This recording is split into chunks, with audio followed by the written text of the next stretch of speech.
जिलास्तरीय 75तम साधारणतंत्र दिवस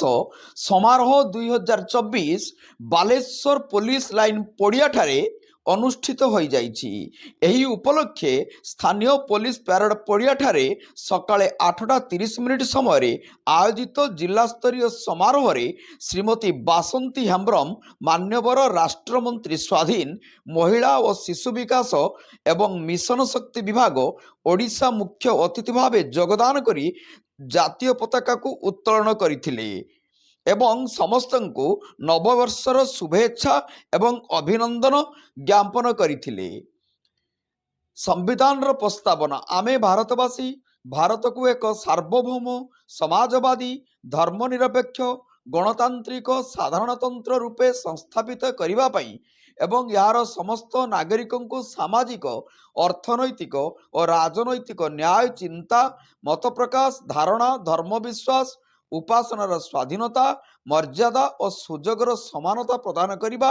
एवं व्यक्तिर मर्यादा और जातिर एकता अखंडता सुनिश्चित करने पूर्वक सेमानंक मध्यरे भातृत्व को प्रोत्साहित करने निमंते सत्यनिष्ठ भाव दृढ़ संकल्प होई आंभमानंकर एही संविधान सभा 1949 मसीहा नवेम्बर मास 26 दिवस द्वारा संविधान को अंगीकृत व अधिनियमित व आत्मनिर्भर करुअछि। बालेश्वर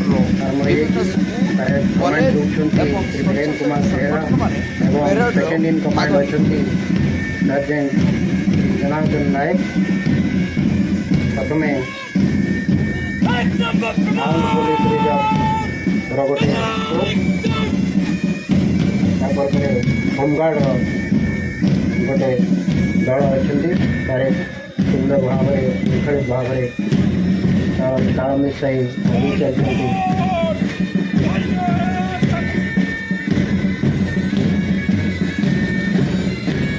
दुईटी पुलिस कंटिजेंट पर सीनियर डिविजन एनसीसी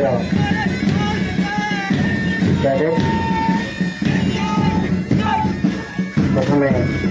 फकीरमोहन महाविद्यालय senior division NCC army wing boys तापर अच्छा Fakir Mohan college senior division NCC naval wing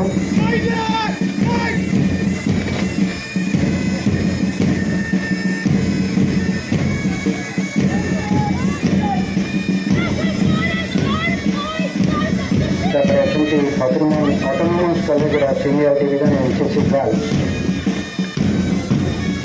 पताका मंच को सम्मान जनाई